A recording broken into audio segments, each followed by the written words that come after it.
Good afternoon, my internet friends. Yes, I'm actually recording early. It's 5:30 in the afternoon, and I say afternoon because it's summertime and daylight savings and the sun is still out. Instead of 12:30 a.m., which is kind of still at night. I mean, even though it's anyway, that doesn't matter. But anyhow, I decided to do an early video because of why not? I mean, my house is kind of quiet, so I figured I'd take this opportunity to do an earlier video. But anyway,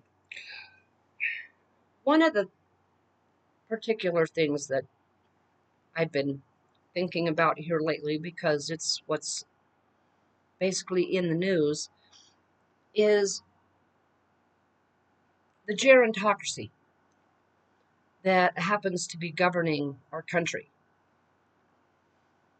And I'm thinking of this because of Mitch McConnell.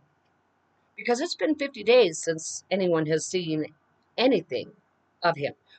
The only thing we've heard from him was two alleged proof of life photos and a written statement telling us that he is in rehab. Also, part of that statement was saying that he didn't suffer a heart attack or a stroke. He just, whatever it was, didn't even mention the fact that when the first responders got there, the EMTs got there to his Washington, D.C. home, he was unresponsive. And they had to perform CPR, which means he was in cardiac arrest. His heart was not pounding, was not beating.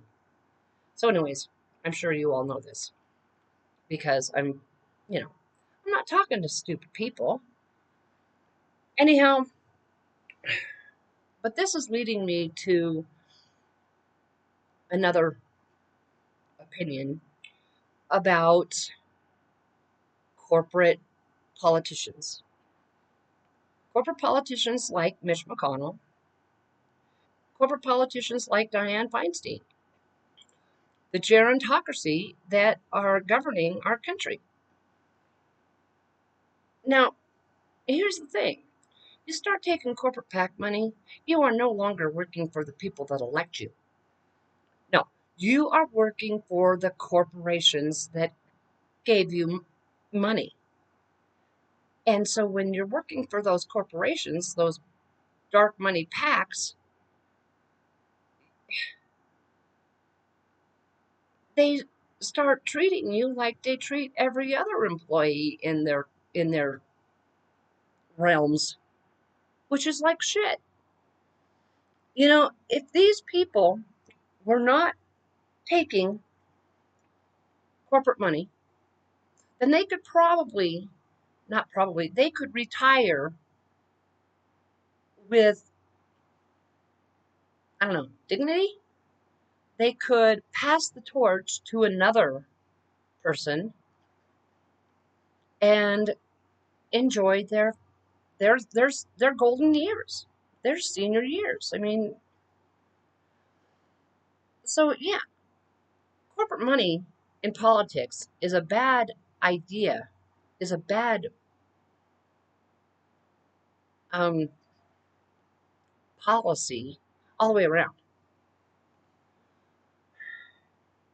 And just let's remember, it was people from the network, the Koch brothers, that sponsored the case that went to the Supreme Court in 2010, which said that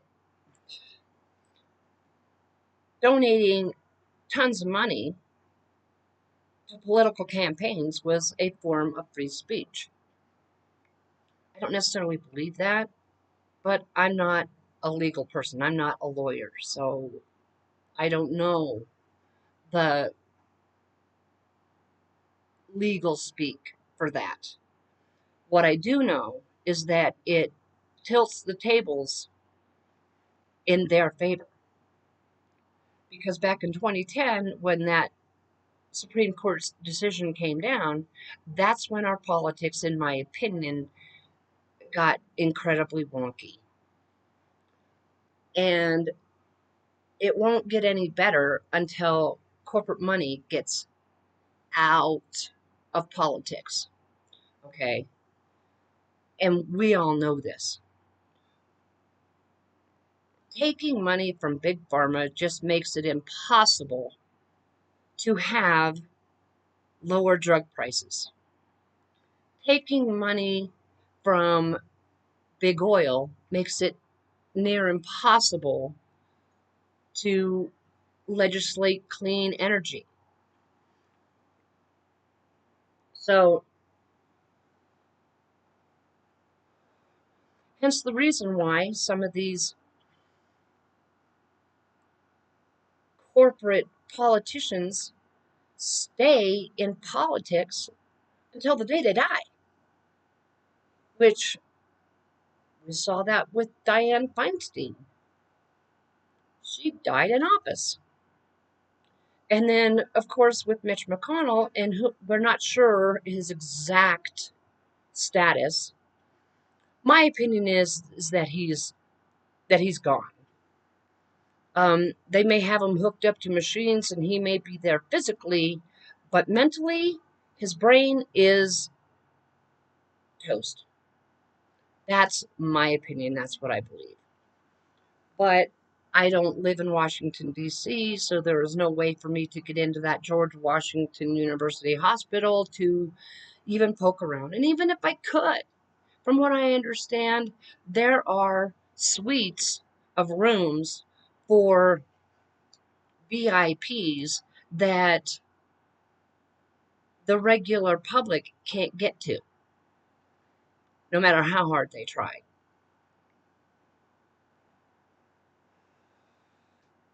But again, that is what is wrong with big money in politics. Okay? It just makes it harder for there to be any type of transparency with the politicians, with the politicians and the states they represent.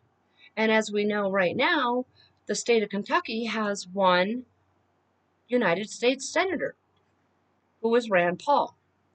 And none of them are talking. I mean, reporters will ask them questions and they just keep on walking. They don't stop and address these journalists, they just keep walking. And part of the reason for that is the fact that they have their marching orders. They have their marching orders from their corporate masters. And that's exactly what they are. So, this is why big money needs to get out of politics. And this is why people like Bernie Sanders and Abdul El Sayed and Zoran Mamdani, the Socialist Democrats, are winning their primaries. It's because they're not accepting, they're not taking corporate money. They are grassroots. They are getting donations from small dollar regular Americans. And that's the way it needs to be. There needs to be no big money in politics.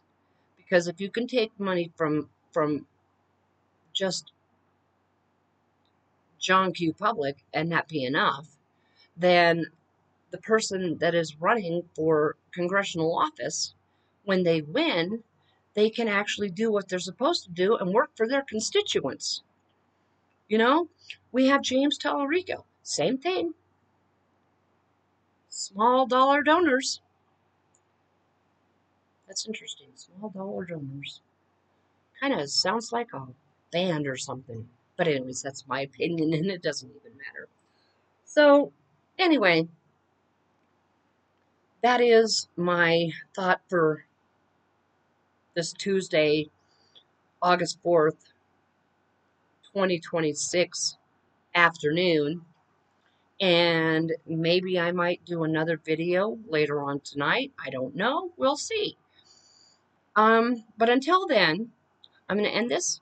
And if my internet followers, my my wonderful 12 subscribers would share and like and comment and get other people to subscribe, that would be great. I would appreciate it so very much. But, I'll tell you, 12 subscribers is better than no subscribers. I mean, I can feel like I'm talking to at least 12 people, which is awesome. It's better than talking to no one. But anyway, I'm going to end this now. And once again, please like, subscribe, comment, put a little blue heart in the comments. That helps out the algorithm, helps me out. And for all of my internet friends, please take care of yourselves wherever you are.